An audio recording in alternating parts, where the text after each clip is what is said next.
Et pour parler plus en détail de la victoire des Lions de l'Atlas sur l'équipe de la Tanzanie lors de son premier match à l'occasion de cette CAN, nous étions en direct depuis San Pedro avec notre correspondant Max Soubi qui nous a donné quelques détails. Alors, 3-0. Bonsoir Max, et quelle analyse faites-vous de ce match? Bonsoir.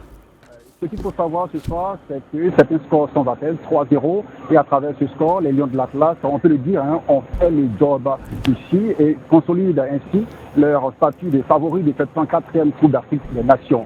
Ce qu'il faut comprendre, c'est qu'à la première mi-temps, on a vu une équipe du Maroc moins forte, moins pressante, notamment au niveau de l'attaque. Et on a vu un Yakin Ziyech qui s'est heurté au mur de la défense tanzanienne. Malgré les relances de Achraf Hakimi, l'équipe du Maroc peinait encore à tirer au bout du filet.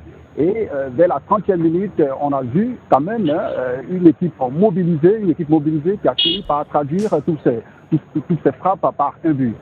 En deuxième mi-temps, ce qu'on a constaté d'entrée des jeux, c'est qu'on a remarqué une équipe plus incisive.